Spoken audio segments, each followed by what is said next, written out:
Bah, écoutez, d'abord, pour nous, c'est une grande fierté et surtout une immense joie, car ça couronne le résultat d'années d'efforts de toutes les équipes évidemment de Dassault Aviation, mais de nos partenaires, Thales, Safran, MBDA et tout le tissu de sous-traitants, plus de 500 entreprises qui contribuent à ce grand programme Rafale. Ma première pensée, c'est aussi pour la République d'Égypte qui nous fait confiance. C'est un partenariat que nous entretenons avec ce pays depuis déjà très longtemps, qui était opérateur des Mirage 3, des Mirage 2000, des Alpha Jet, et qui nous renouvelle sa confiance pour de nombreuses années. Donc c'est un jour un petit peu historique pour la société Dassault et pour le Rafale. Les négociations ont été très rapides. Quand ont-elles commencé et combien de temps exactement ont-elles duré? Alors, les négociations ont été extrêmement rapides. En général, ça prend de longues années.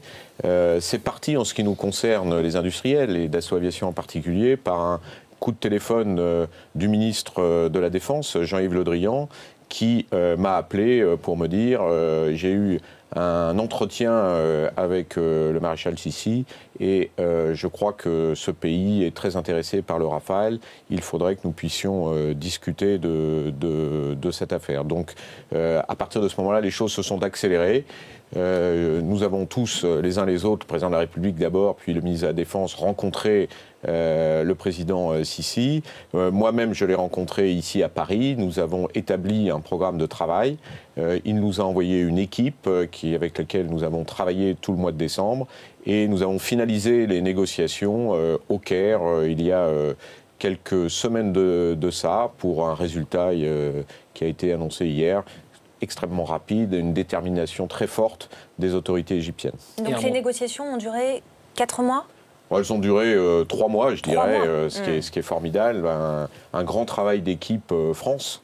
L'équipe de France, quand elle est soudée, quand elle pousse dans la même direction, chacun a sa place dans le compartiment du jeu, est très efficace. Et je dois vraiment remercier les autorités françaises qui ont, avec nous, travaillé fortement sur ce contrat-là. C'est une relation politique avant toute chose, une relation stratégique qui existe entre ces deux pays.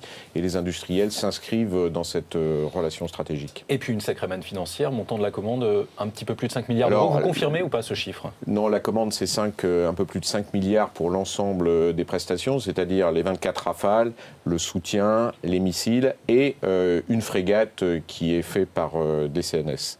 Est-ce que ces 24 avions vont être fabriqués en France ? Alors ces 24 avions seront fabriqués en France. Les premiers avions sont dérivés directement de nos chaînes qui étaient destinées aux armées françaises. Nous allons, à la demande des autorités égyptiennes, livrer rapidement un certain nombre d'avions. Et c'est pourquoi nous avons eu l'autorisation de prendre et de prélever des avions sur la chaîne destinée à la France. Et puis petit à petit, nous livrerons des avions dans les années qui viennent à l'Égypte qui seront fabriqués tous en France. Justement, première livraison prévue quand? Vous avez une livraison très rapide cette année. Cette année, très bien. Pour 3 avions dans un Pour premier déjà temps 3 avions, puis il y en aura 3 autres un petit peu plus tard. Enfin bref, il y a un calendrier qui est assez rapide et nous nous en réjouissons car ça va nous faire travailler beaucoup. Vous savez, le programme Rafale, c'est un programme où il y a à peu près 7000 personnes qui travaillent, 500 entreprises coopérantes qui sont derrière Dassault, Thales et Safran. Donc c'est tout un écosystème dans les régions qui va se féliciter de cette bonne nouvelle.